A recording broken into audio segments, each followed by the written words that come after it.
Let's be brutally honest. Your busyness, it's a performance.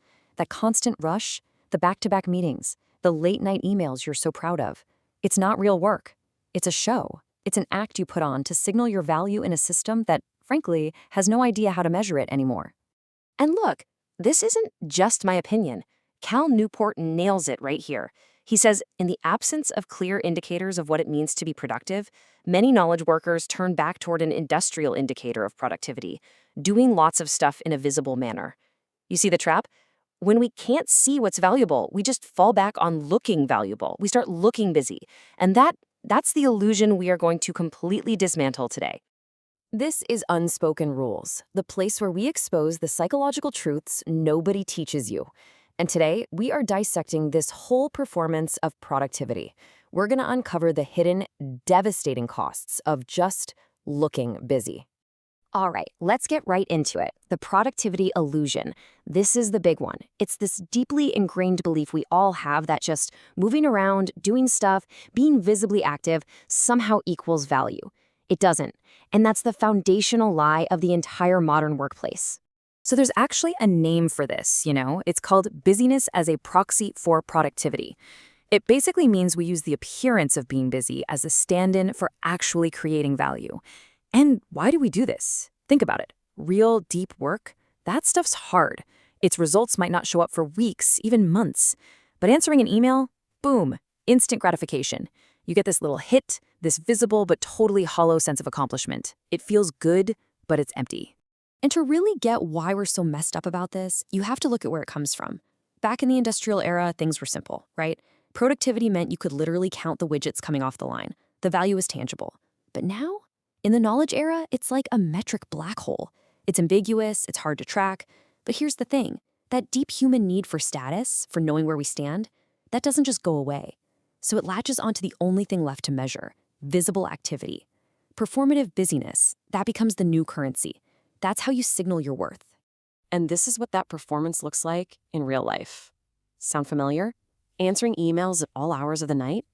Constantly scheduling and jumping into meetings? Popping into Slack within seconds to show you're on it? A calendar's so full it looks like a game of Tetris? Let's be very clear, this is not productivity. This is a status game. And the language of this game is availability and how fast you can respond. So when you see a behavior that's this widespread, it's not a personal flaw. It's not just you. It's a feature of our human nature, which forces us to ask the real question. What deep, primal need is this entire performance trying to satisfy? And here it is, the unspoken rule. We crave visible signals of status, especially when they're empty. Without clear ways to measure value, we just fall back on measuring status.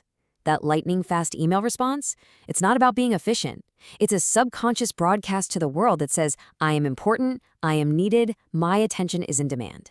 We are literally trading actual tangible value for just the feeling of being valuable. Okay, but this performance, it isn't just empty. It's so much worse than that. It's actively damaging you. It comes with a severe neurological cost that destroys the very thing you think you're demonstrating. Think of it as your hidden cognitive tax. The science behind this is fascinating. It's a phenomenon called attention residue. Here's how it works. Every single time you switch tasks, even for a second, a little piece of your attention, a residue, gets left behind on the old task. It's like a cognitive drag that follows you around, invisibly crippling your performance on the new thing you're trying to do. And the cost is absolutely staggering. You see this number? 23 minutes. That's how long it takes, on average, for your brain to get back to full, deep focus after just one interruption, one quick glance at your inbox. So you have to understand, that wasn't a 2-second check. That was a 23-minute self-inflicted handicap on your brain. And this creates a vicious cycle. Let's call it the cycle of cognitive degradation. Step 1, you're focused. You're deep into a cognitively demanding task. Step 2, you switch. You take that quick glance at your inbox or your phone. Step 3, you try to go back to what you were doing, but that attention residue is still there. Your mind is still partially on that other thing. And step 4, impairment. Your performance on the important task is now handicapped. You are now operating at a fraction, just a fraction of your real potential. And look at this. This chart makes the damage brutally clear. Uninterrupted, your cognitive capacity is at 100%. But with attention residue from that quick check, it can plummet down to 60%. Every time you give in to that impulse, you are actively choosing to work with a massive cognitive handicap. You are choosing to be less intelligent than you actually are.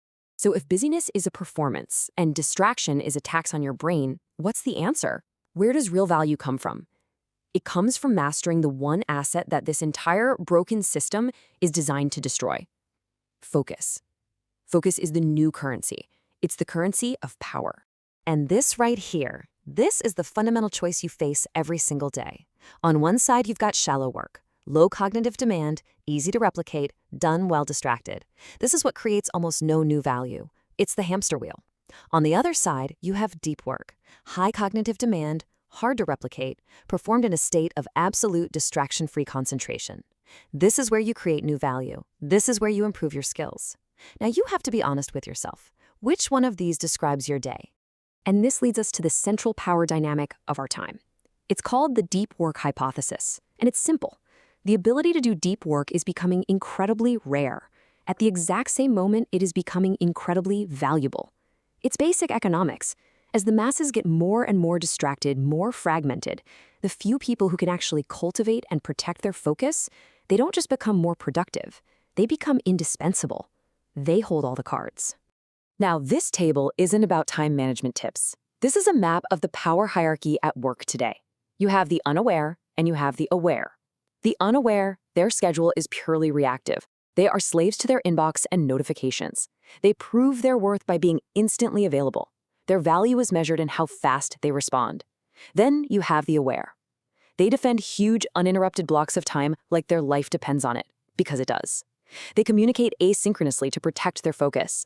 Their value isn't measured by busyness. It's measured in tangible, high-quality, hard-to-replicate results.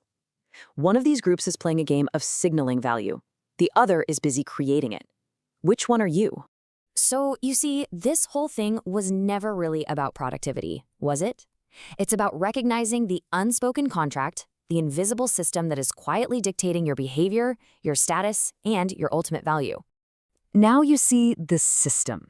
You see the performance of busyness for what it really is, just a pathetic game for status. You see the hidden tax of distraction for what it is, a constant, self-inflicted drain on your actual intelligence. And here's the thing. You cannot unsee it. Once you see the strings, you can't pretend you're not a puppet. You can no longer participate in this performance unconsciously. From this moment on, every single day, you are faced with a choice. So, the real question is this: what is the biggest source of shallow work you will now eliminate? Will you choose to remain just another performer in this broken system, or will you become an architect of real value? Are you going to keep living unconsciously, or will you subscribe and start seeing reality for what it actually is?